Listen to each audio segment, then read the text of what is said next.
This Guy's Garage. Like and subscribe.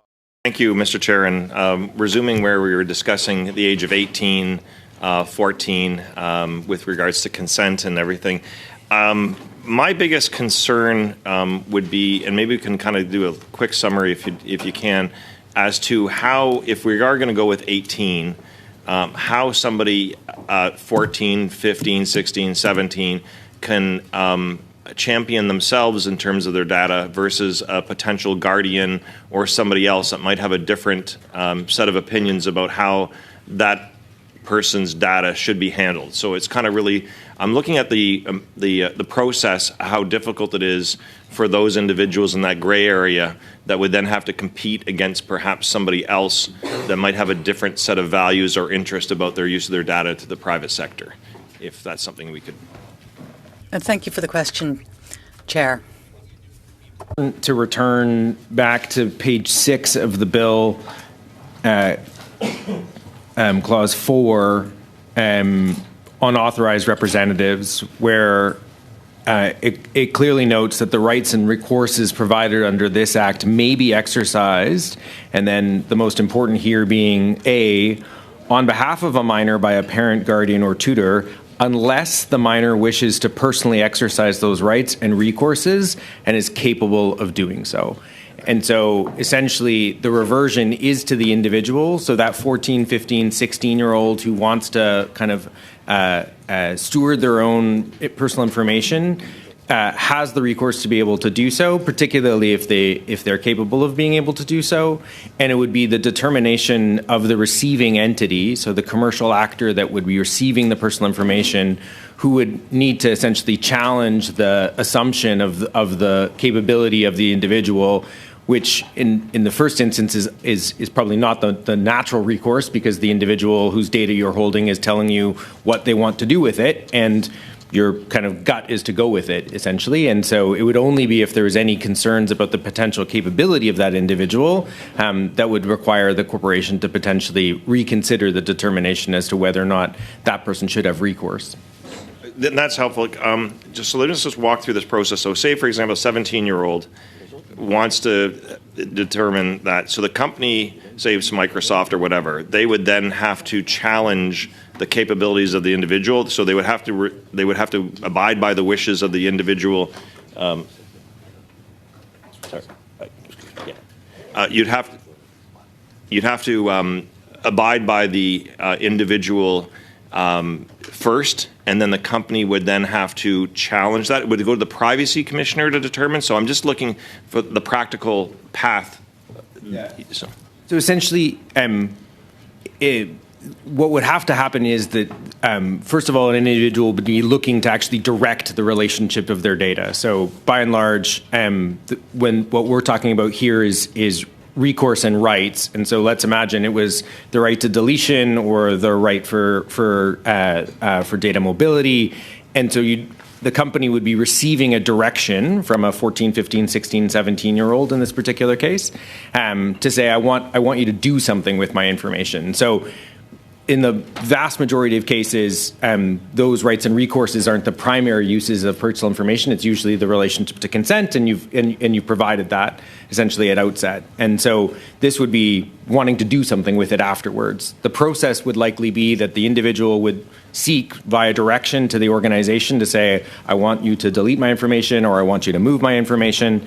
The company would receive that, and it would only be on some sort of expectation that, or maybe belief that individual is incapable of being able to make that determination.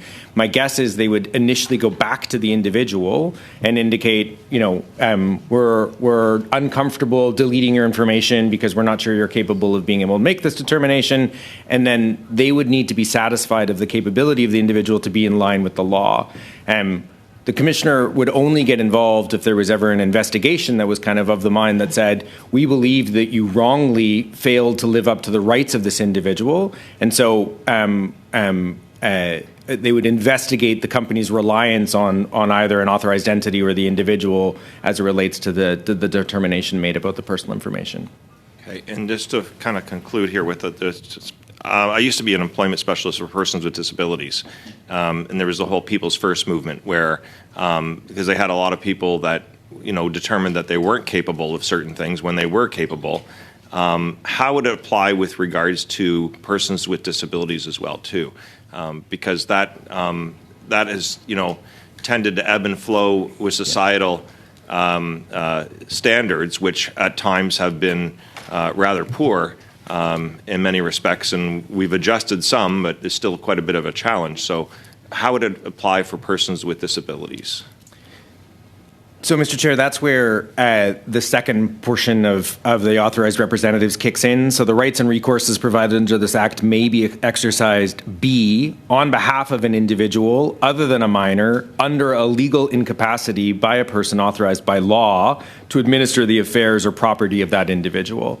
And so these would be legal determinations made on someone who's been determined by the courts to no longer be able to be capable of managing their affairs, and for which there'd be an appointee who would be governed by that. Because it also, like I mentioned, persons with the dementia and people living longer and so forth, there's other types of mental health challenges that are probably going to get more complicated, or at least inclusive of the mainstream society, because it's more than just persons with disabilities now. It's also persons that will acquire memory issues as they go. So, okay, so Part B will cover that. Well, yeah, I'm just going to conclude with this again. One last question, because originally the motion from the Conservatives was at 14, then it's moved to 18, and I understand the reasons for it. But there were a lot of other submissions for 14 that came in from us. What is, I guess, have I missed anything other than that in terms of other testimony that's come in to move it to 18, or has it been still more soundly represented at 14? I think the committee heard from a number of representatives.